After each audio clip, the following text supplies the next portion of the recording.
Right, we are pressing a steam. We've got the engine running a bit from some white smoke.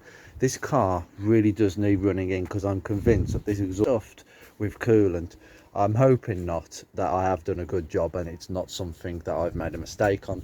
To be honest with you, it got to temperature, the heaters are on, the antifreeze is good, there's no mixing of the oil coolant, there's no boiling, there's no hot and cold spots. We've blown a little bit of air out, so the antifreeze has dropped, so I'm hoping that's going to clear. But anyway, we've been getting on with all these little jobs. Now yesterday, obviously the last video I showed you was me sorting out the sill to clean it all back up, clean the bottom of the car, and I did the exhaust as well. And obviously the other side has also been done in similar fashion, and it has just come up so nice. Now what I have done is I've put some new paint just up here where I put the zinc primer, just to make sure it was really neat. But honestly, it's come up so well.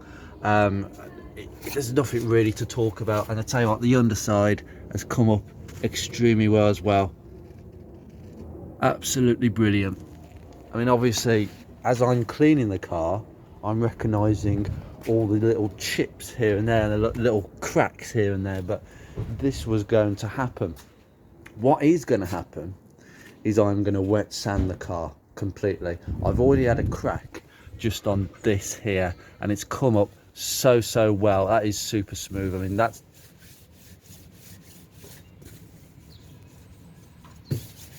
you can tell the difference, the coarseness. This is like very fine sandpaper, it really is. This car has not been polished since brand new, end of. What I did find out is that this car spent a lot of its life at a manor farm, which might explain why it was so muddy underneath. Today we are going to look at another problem because we've got a couple of things that aren't here. Unfortunately, I'll show you this. Now, we've done a load of things. Unfortunately, the door handle's still not here. I've ordered a brand new one. It's coming from Poland, believe it or not, because obviously this is the same door handle that they fitted to a lot of Hondas, and I've got the correct one. And yes, I know the paint isn't a great match, but it will do. Now, for some reason, that is Starlight Silver, but honestly, it isn't quite. That isn't. Strange. But anyway, it will do, it will do. It's just to make the car look a little bit better on the surface. But anyway, we're going to sort out this rear bumper. Now, these facelift Mark II rear bumpers are very well known for sagging. This is completely normal. There's nothing you can do about that. That is how the clip should normally sit. What they really should have done in the factory is had one clip there and another clip here, because then it would be much better. But unfortunately it isn't. That is the reality. Now, what has happened on this side, I do not know. Now, we reckon that the car's had a bit of a clunk because that is sitting much lower than it should be. I'll just push it up. I see, that's how it should be sitting realistically, but it's sitting a bit lower. Now, what I'm going to do is I'm going to have a look at that clip and see if we can get it to sit higher. Some drilling may be required, but first we've got to take this bumper off. Now, as far as I'm concerned, I believe we've got two little screws underneath which are missing, so the car's helped me out there. Somebody's obviously had this bumper off before. We have got to be very careful of these ultrasonic parking sensors, so I'm going to take off the electrics from the back side. And then you've got these popper screws. I'll take these out as per course. God, it's getting really dirty again. This car is not far away from having a bit of a snow foam, but I want to get this done beforehand. Everything up front is done. The arch liners are back on. I've put the front spoiler back on, which is only a few bolts. It's a bit faffy. The only thing I have discovered that the passenger front arch liner has been butchered and messed about with. It's been off before. They've lost all the plastic fixings and they've put little screws in and drilled self-tappings all over the place. It's terrible. So I may look to replace that going forward, but it's okay for now. It will do. So yeah, let's crack on and get this bumper off. The trick with these little plastic clips is to get the centerpiece out.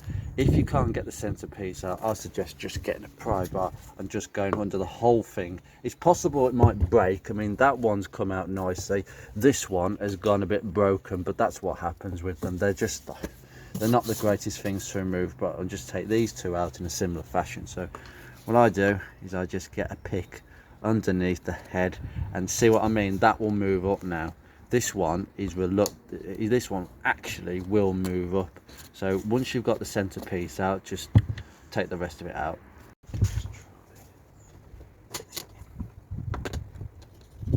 Oh, there we go. There we go. Like that. All you have to do is pull the head up just a little bit and the rest will just come out. These are big thick clips, these are. I'll just go over the rest. Right, now those are off, you can see that we're missing two down here. There should be one here and there should be one here, but they're not attached. So I might actually order some more clips here, but I think in general, I think I'm gonna have to order new ones of these because some of these have absolutely shut themselves. Number plate lights, I'm going to disconnect the electrics from behind when we drop the bumper. Same for the parking sensors. We're going to get a mat and some material just so when we drop the bumper we can actually release the electrics. Hopefully there's enough slack so I can release all the wires, because there's no way I can get my hands up the back and release these parking sensors. So we're going to do it this way. Now where the bumper meets the arch, there is one screw each side as far as I can see. It's an 8mm. Take that out. Yeah, it's just here where my finger is. It's just on this side. I can't really show you because I've put the blooming car down, but you can get to it pretty easily.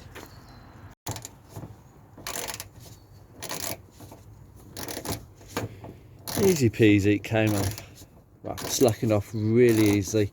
And repeat the same for the other side, and the bumper will probably want to drop off. And essentially, once it's off, yeah, there you go. You can see where it mounts. Okay, and that's just a guide, I suspect. So we'll take the others off. Wow, that was surprising. This side, why do you think I needed a screwdriver instead of an 8mm? Someone's been in here before and done it again. Honestly, why can't people just replace them using the correct... Oh.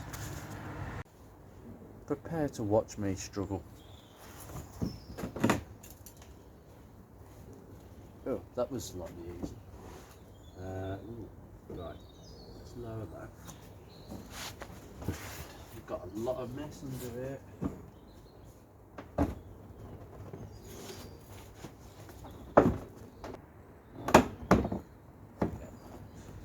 Done. Right, just bring you closer in. I think this is a picture of exactly what the car looked like when I bought it. Dust, and just more dust.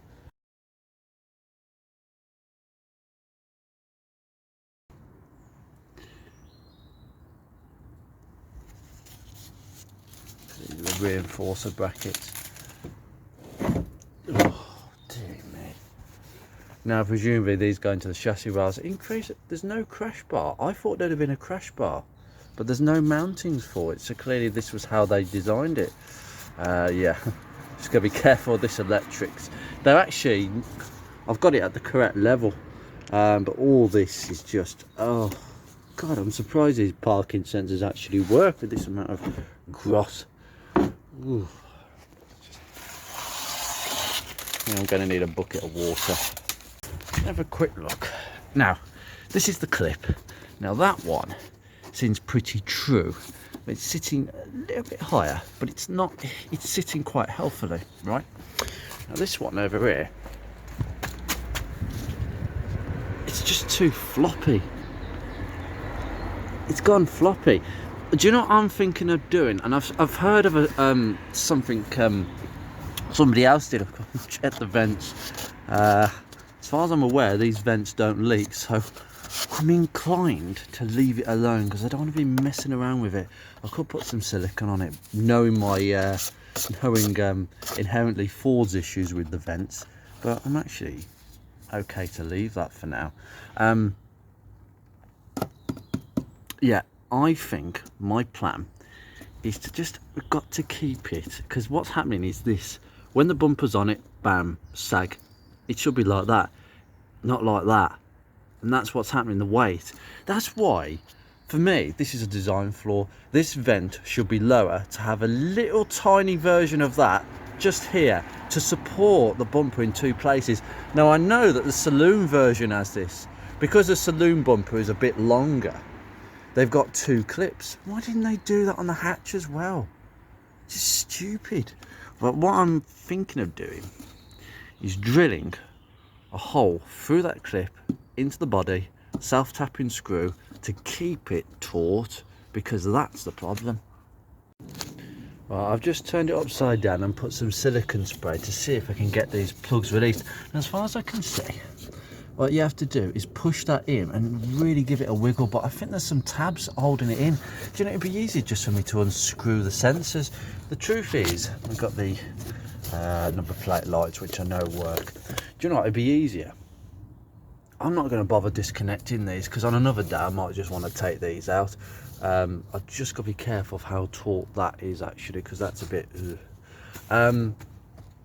I'm just going to wash it down as it is. I'm just going to put some cloth over it to protect the paintwork.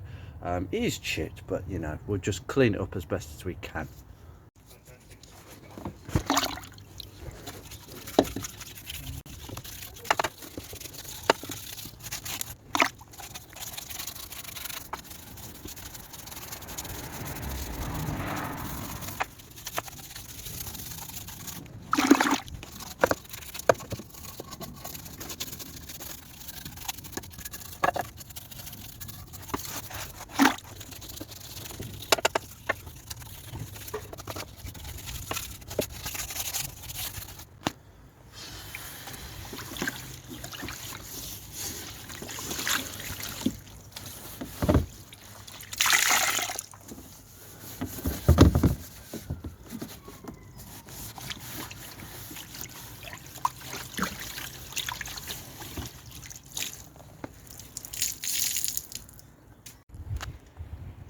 Right, I'm going to leave it standing on the bolly.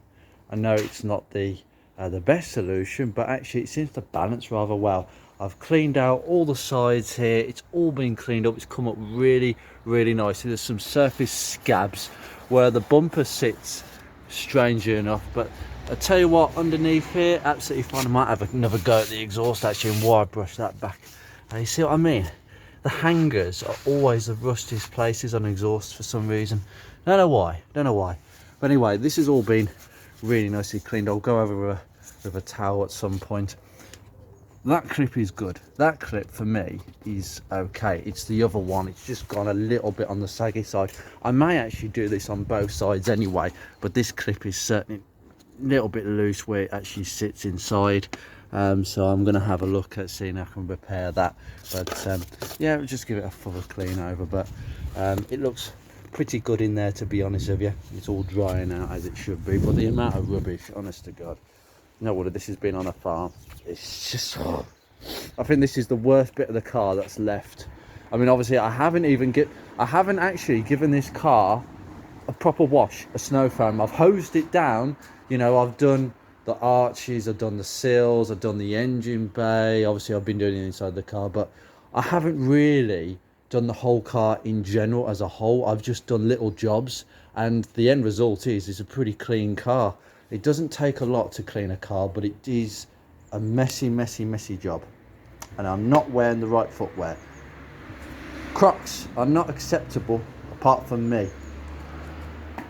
Crocs are brilliant. These are my work Crocs. I've got a nicer Crocs in there, but I actually quite like them.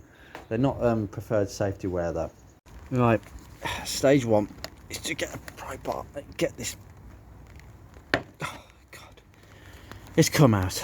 Right, so that's where it goes into the body, and this is the issue. So just get it off that. I've bust the sealing ring, but it doesn't really matter. It's just a sealing ring.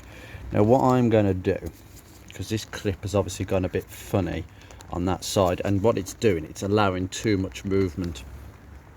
I'm going to find a self-tapping screw. I'm going to drill a pilot hole through the center there, so we've got to drill it somewhere there. I'll do it inside, and hopefully that might just cure the issue. Right, there is method to my madness here. What I've done is I've drilled a big pilot hole, okay, through the center and through the center of that clip. Now what I'm going to use, I've tried self-tapping screws, but I haven't got any that's big enough, because essentially you need one that's bigger than this box for it to pull into the body. Now what I'm going to use, and this is the only one I've got two of these actually, I might do the other side if this is good, is a bolt through the center and a washer, a nut, and the washer's gone missing. But basically you put the clip in, put the bolt in, and tie the nut to the back of this clip, and that should be good enough to keep it nice and true. I'm hoping that that's the case. We'll just have to see how it goes, and I'll try and see if it works. Right, what I've had to do is take the rear vent out. I'll give it a clean. I'll put some silicone on it now I've disturbed it. You can see just down there, dirt. That's where water was originally coming from the little filler pipe thing. But I've got to say, water could easily get in here if it really wanted to. But that is now really tight. That's a bolt. You've got a washer on the other side of the clip and a nut, and I've literally just tightened them together to 10mm there and a 10mm ratchet span on the other side, and that clip is much firmer than it was before. I'll tell you, that's not sagging at all. So that is one repair done. Just beat it on. Doesn't have to be bloody neat, just has to be some sort of sealant. You want to go on the inside edge preferably. Done. That's it. Just wipe the excess away and we'll put the vent back on. Just this, giving this a bit of a clean. There we go, squelch, and I'll just put the two screws in.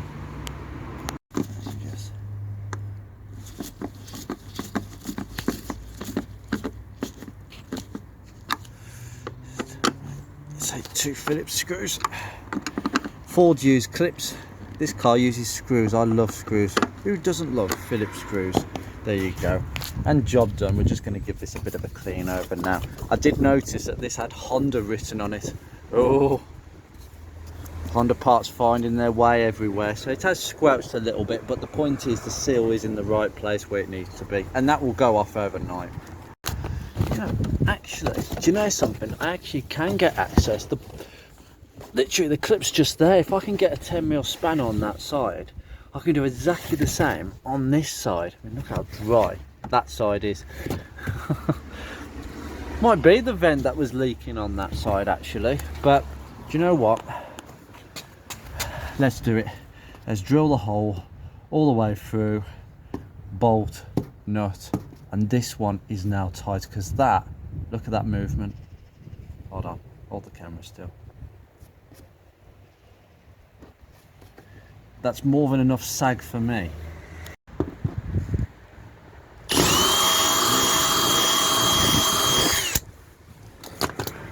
Okay, that's the next hole done. Now I've got to put the bolt through. Okay, it's a good job. I had a couple of these long bolts. I mean, to be fair, this is two longer bolts. I should have really cut this and tapped it, but I couldn't be bothered. To be fair, you probably do need the extra length to get access from the inside. And I'm just going to whack this in.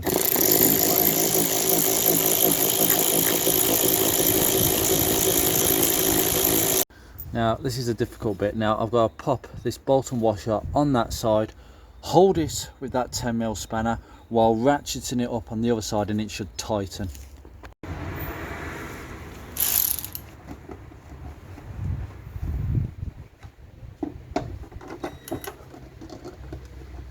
It's a really tricky bit.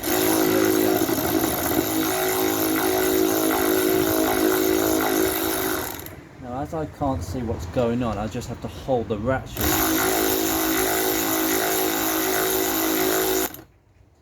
Stop for a second. It hasn't quite reached. The washer is the one, by the way, in this repair, the washer is the one that basically sits against the clip, and acts as a secondary wall, if as such. It tightens against that washer,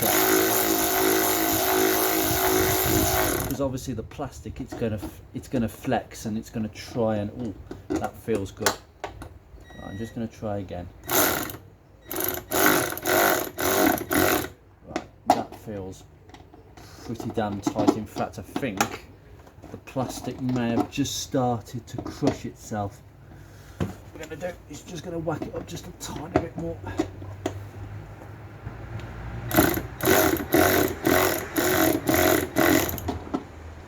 Yeah, that's enough. I'm not doing any more than that. You see, now I get minor movement, but basically that now is not going to sag down with the weight. Now that bolt and washer is giving it extra support, because that clip just, it goes, you know, saggy and frail, and it just can't hold the body of the clip on this side. So now that is an effective repair. If you're looking to do this, well, I won't speak too soon. Let's see the final results. I'm going to get this bumper back on now.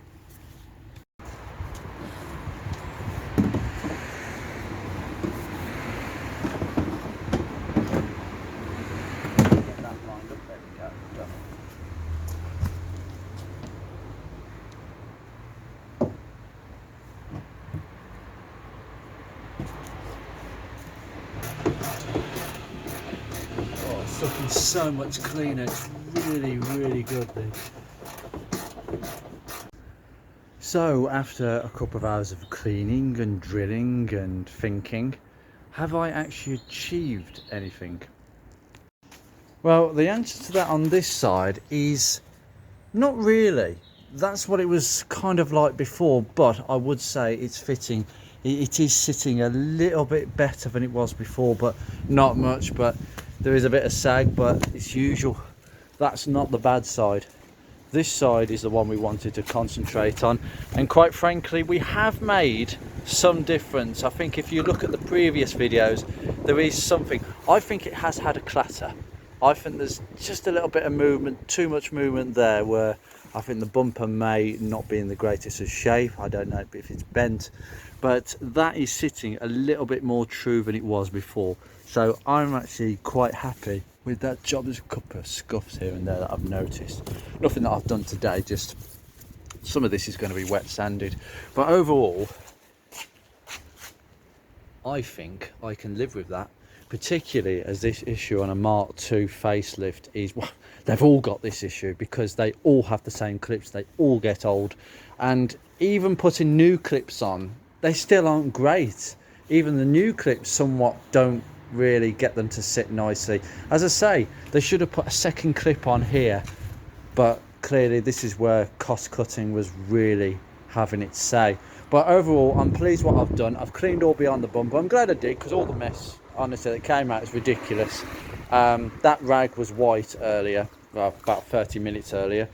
But yeah, I'm quite happy with that. I'm just going to make sure the parking sensors work and the number plate lights. But do you know what? I can live with it being like that. And the truth is, because of the job that I've done on this car now with that bolt and nut and the washer, these clips are not going to sag any less than that.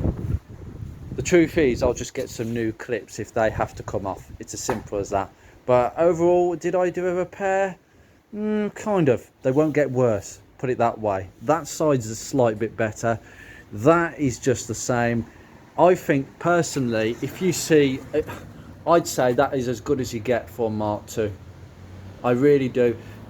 It's not a design fault of the clip. It's a design fault that Rover should have put another clip here, just here, and that would have solved the problem.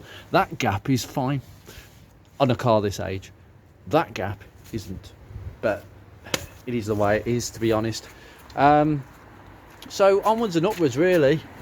So it's slight more, just a bit too much there, but she's an old battle axe, I'll put it this way. That is where I'm going to leave this video. I haven't got many more things to do on the car, as opposed to I think the next video on this car will be either me washing the thing, which I think might happen after this video.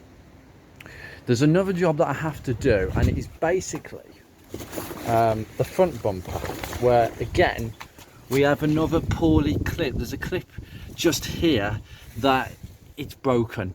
I'll just show you that clip now.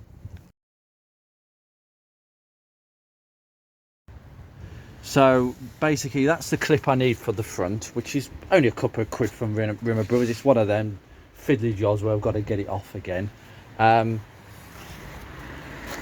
The interior is almost back together again. I've just got a few pieces to sort out, but the interior is all done.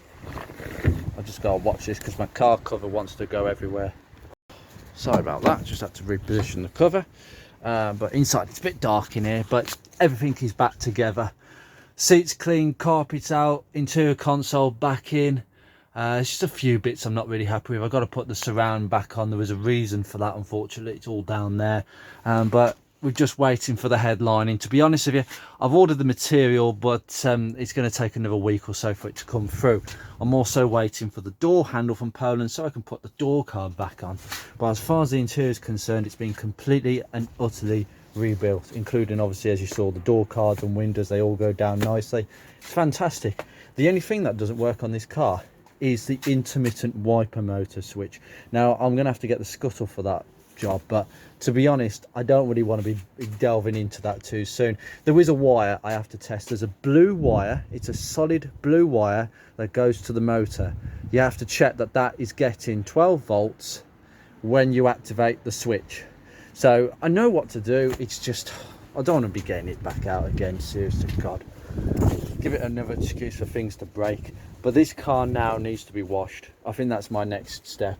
The back bumper, you know, it's just one of those things that I wanted to sort out. And that's not kind of actually sitting in there flush for some reason. It seems to be swaying out a little bit for some reason.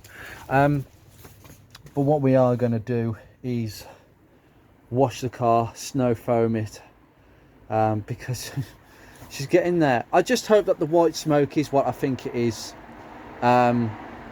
Because quite frankly, I've ticked all the boxes as far as the head gasket is concerned. We've fitted the head, high tensile bolts, the oil rail, which is preferable for 1.8, I will tell you. For the other engines, 1.6, 1.4, it's pointless. Because obviously the 1.8s, they have got very thin walls and of the block, and they do need that extra strengthening. I really do think so. Anyway, I will see you very soon in another episode. I don't know what it'll be. Take care, guys. And before I go, please like and subscribe. At the moment, I have a small Rover following. I have a huge Ford Focus Mark 1 following. But please like and subscribe if you enjoy these videos, because one, it's encouraging me to make more videos. Two, long term, I'm hoping to get another car. That was the intention with this, was to have a second car, and that was it. But quite frankly, the YouTube videos are really taking off. My subscribership has gone through the roof. I'm looking at monetizing this year, which is just ridiculous because I never thought that would happen. So please like and subscribe, and shout out to people about this channel. If you're into Rovers of this age, if you're into Ford Focuses, my next car will either be Lemonneck. You see what I mean? This wind is ferocious. This is the difficulty with car covers. Right, now that's back on. This wind is really picking up. I'm just putting my hand across the car before I strap it on. I will see you very soon. Like and subscribe, as I was saying, and there will be plenty more videos to come out, and hopefully that's one more step to Pride of Longbridge, even if we're smoking into the event. See you soon, guys. Bye-bye.